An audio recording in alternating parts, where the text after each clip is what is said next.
Musim akan selalu berganti, kasih Tuhan tetap abadi,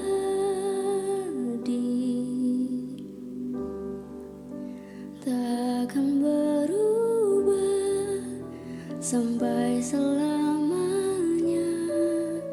Ku tetap percaya, ku yakin Tuhan memberkati, ku yakin Tuhan melindungi.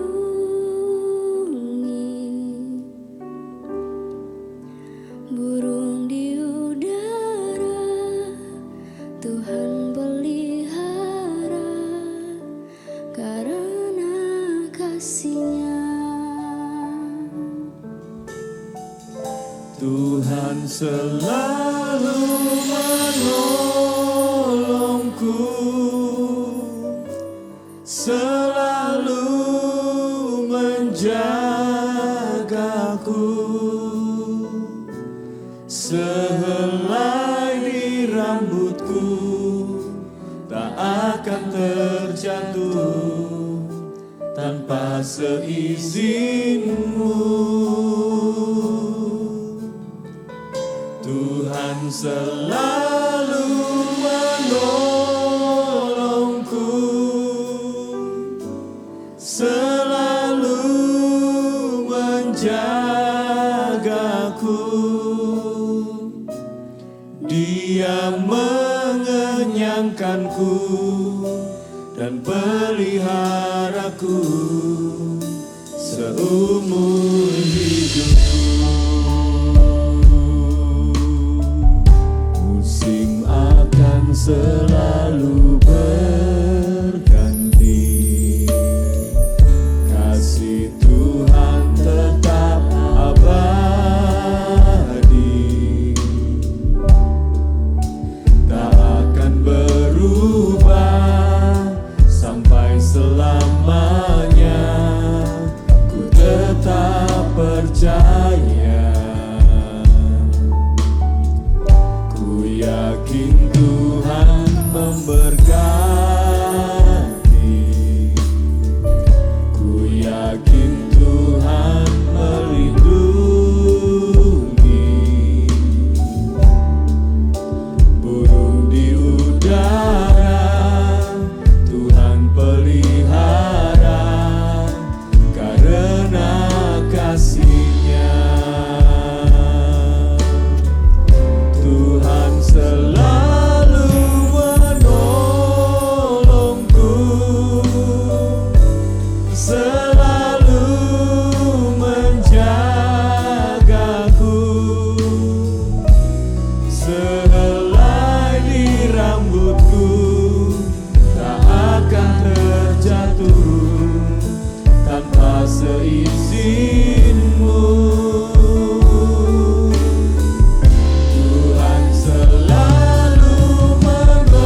dan peliharaku seumur hidupku.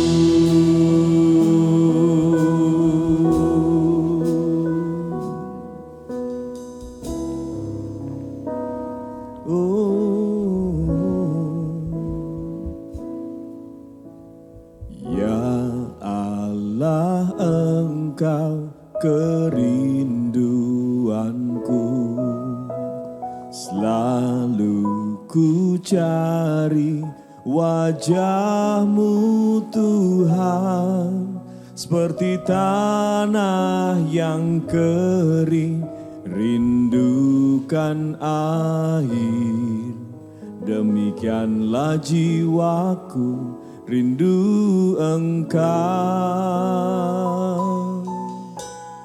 Ku memandang-Mu di tempat kudus, dan ku melihat kemuliaan-Mu. Ku berdiam di bawah naungan sayap-Mu, dan ku dapati kekuatan baru.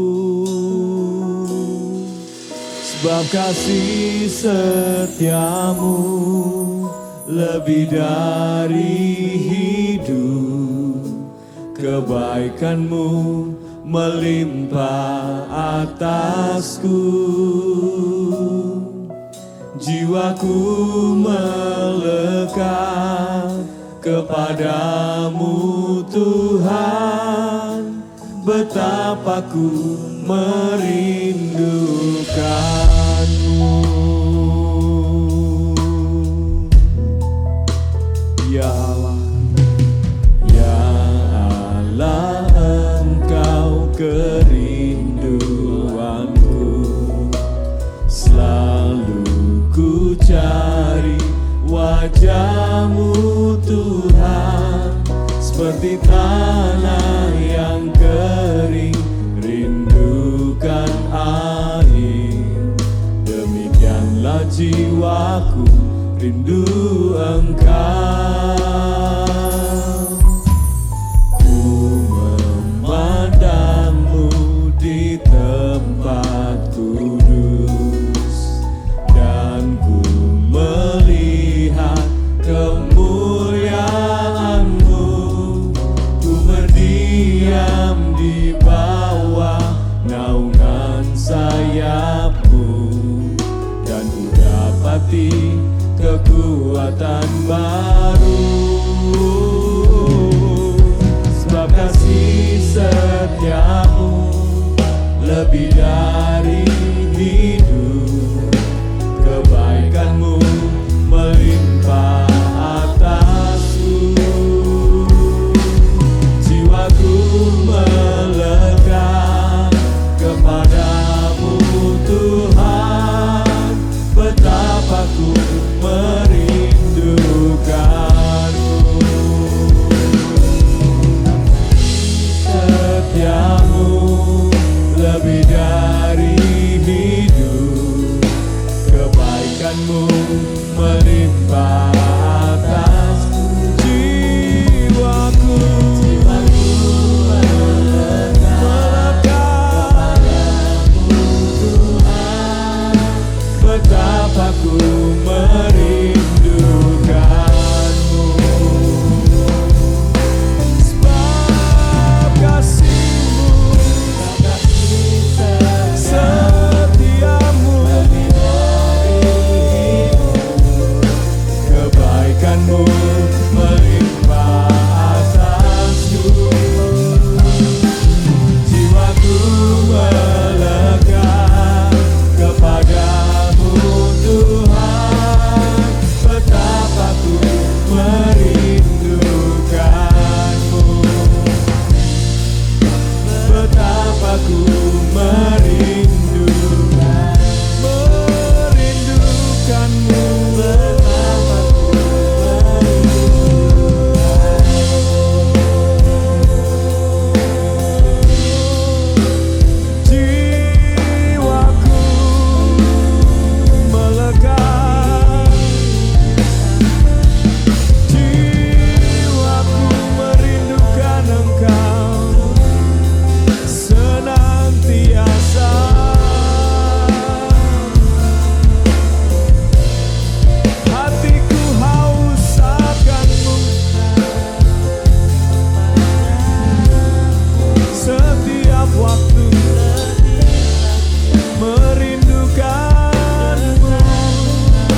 Hatiku mau menyembahmu, jiwaku merindukan Yesus. Hanya Kau Tuhan dan Rajaku, ku sembah Kau Allahku. Ku rindu melayanimu, ku suka senangkanmu Yesus. Hanya Kau kuat dan harapku, ku sembah Kau selamanya.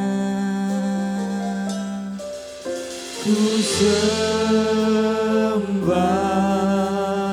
Kau Yesus, ku sembah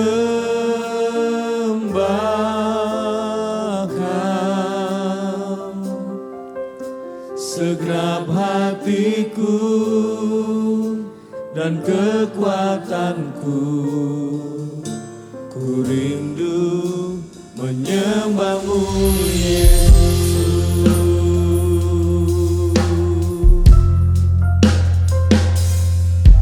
Hatiku mau menyembahmu, jiwaku merindukan Yesus. Hanya Kau Tuhan dan Rajaku, ku sembah Kau Allahku. Ku rindu melayanimu, ku suka senangkanmu Yesus. Hanya Kau kuat dan harapku, ku sembah Kau selamanya. Ku sembah Kau Yesus, ku sembah Kau segenap hatiku dan kekuatanku. Ku rindu menyembahmu Yesus. Ku sembah Kau Yesus, ku sembah Kau segenap hatiku dan kekuatanku. Ku rindu menyembahmu Yesus.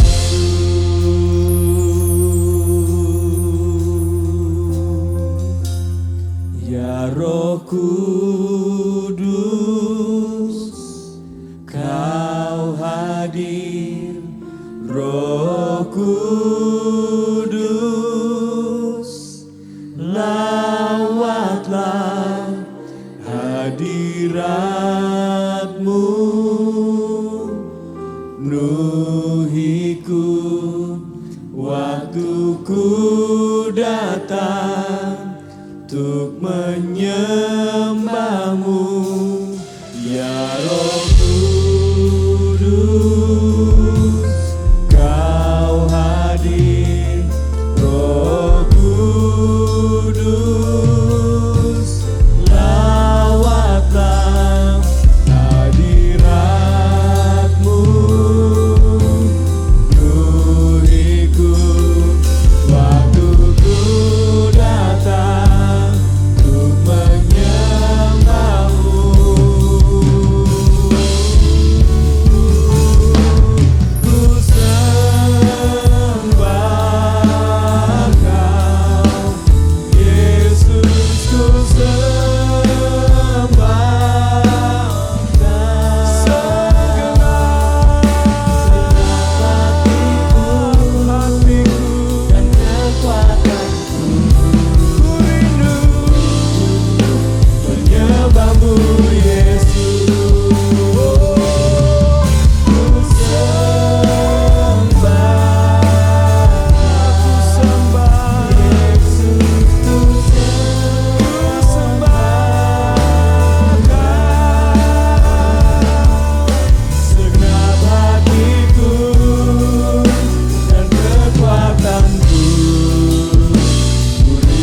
ku rindu menyembahmu Yesus.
Haleluya. Terpujilah Engkau Tuhan yang layak dipuji dan layak disembah. Terima kasih untuk kesempatan kali ini Tuhan. Kami menaikkan segala pujian syukur bagi Engkau. Dan saat ini Tuhan, berfirmanlah bagi kami. Kami siap untuk mendengar kebenaran firman-Mu. Terima kasih Tuhan, hanya dalam nama Tuhan Yesus Kristus kami berdoa, kami bersyukur. Amin. Amin. Ya shalom saudara. Ya, mari kita akan merenungkan sejenak firman Tuhan di dalam Markus pasal yang ke-5. Pada bagian ketika Yesus membangkitkan anak Yairus dan menyembuhkan seorang perempuan yang sakit pendarahan. Saya akan bacakan ayat 21 sampai dengan 24, dituliskan demikian. Sesudah Yesus menyeberang lagi dengan perahu, orang banyak berbondong-bondong datang lalu mengerumuni dia, sedang ia berada di tepi danau. Datanglah seorang kepala rumah ibadat yang bernama Yairus. Ketika ia melihat Yesus, tersungkurlah ia di depan kakinya dan memohon dengan sangat kepadanya, anakku perempuan sedang sakit, hampir mati. Datanglah kiranya dan letakkanlah tanganmu atasnya, supaya ia selamat dan tetap hidup. Lalu pergilah Yesus dengan orang itu. Orang banyak berbondong-bondong mengikuti dia dan berdesak-desakan di dekatnya.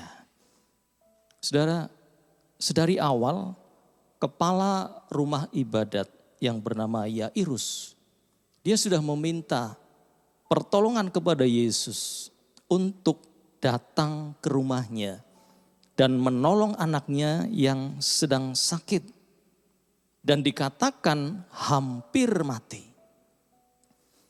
Dan Yesus pun menyambut undangan tersebut bahwa dia, Yesus, mau datang ke rumah Yairus. Ya, tentu mereka terburu-buru karena tadi dikatakan bahwa kondisi anak yang sakit itu hampir mati. Ya saudara, namun di dalam perjalanan mereka, ada begitu banyak orang yang mengikuti Yesus dan berdesak-desakan. Sehingga perjalanan mereka sempat terhalang dengan peristiwa seorang perempuan yang sakit pendarahan yang menjamah jubah Yesus demi mendapatkan kesembuhan dari sakitnya. Kalau kita membaca kisah ini tertulis dalam ayat yang ke-25 sampai dengan 34. Yesus seketika melayani perempuan yang sakit pendarahan tersebut. Sampai akhirnya waktu berjalan terus dan terjadilah di ayat yang ke-35 demikian. Ketika Yesus masih berbicara, datanglah orang dari keluarga kepala rumah ibadat itu dan berkata, "Anakmu sudah mati. Apa perlunya lagi engkau menyusahkan guru?" Dengan kata lain, sudah terlambat. Tidak ada gunanya lagi Yesus datang ke rumah Yairus. Ya saudara, dalam perjalanan kehidupan kita, bukankah kondisi semacam ini bisa saja terjadi? Ya.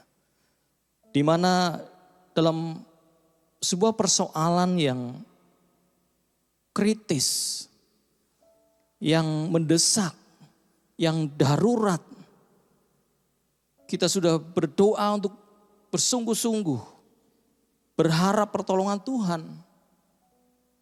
Kita melakukan doa puasa, bergumul di dalam firman Tuhan. Dan mungkin ada begitu banyak upaya-upaya pendekatan kepada Tuhan yang intinya adalah bahwa kita ingin menarik perhatian Tuhan.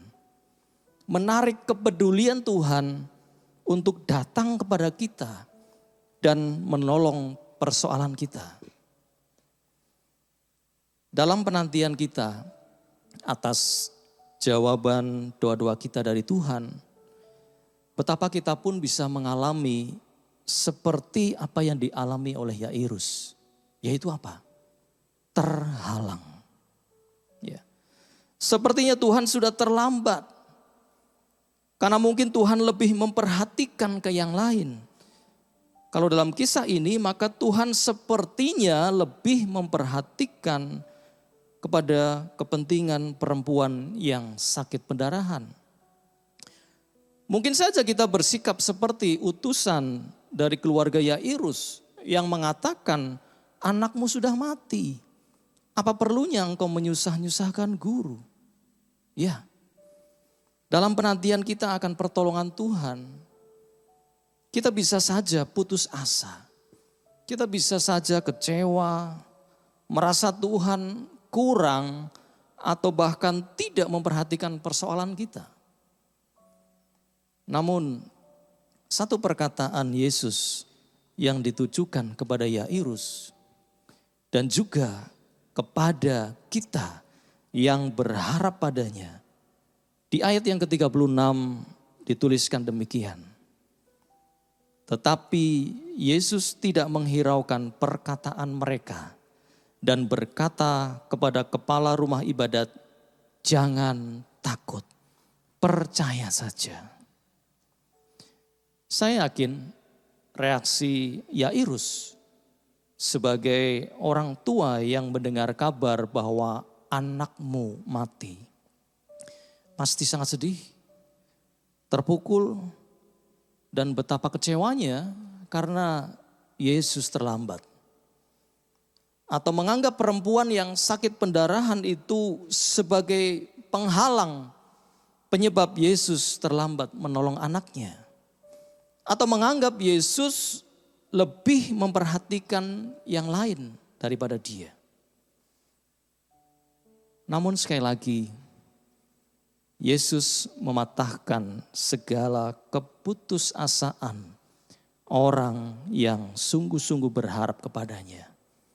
Dengan perkataannya, jangan takut, percaya saja.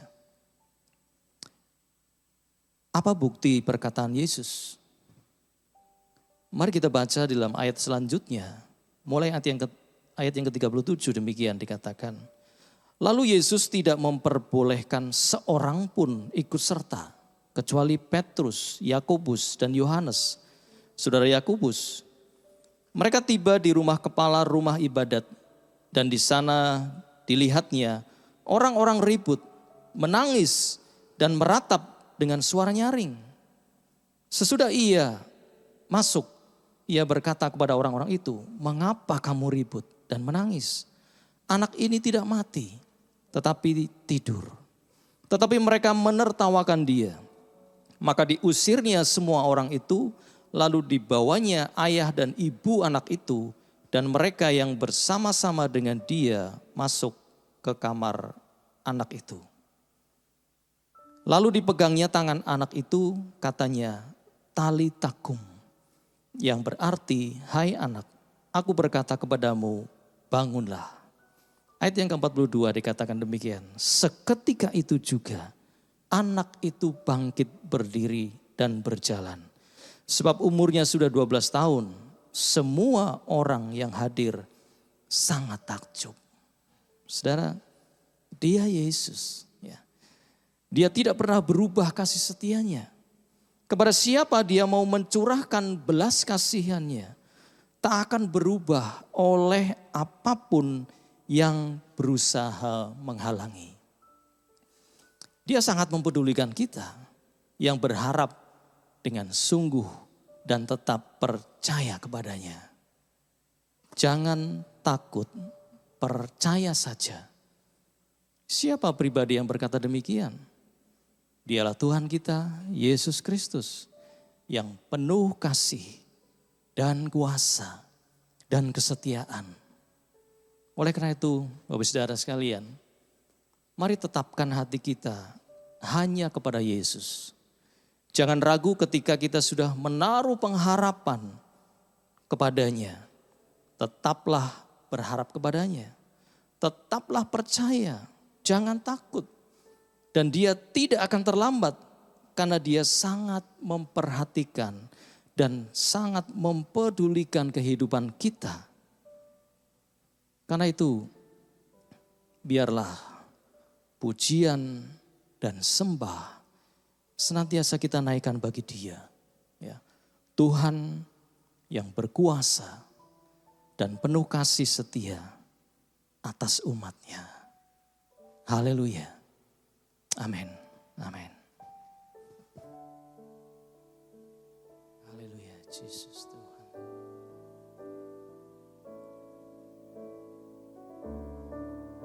Tuhan selalu menolongku.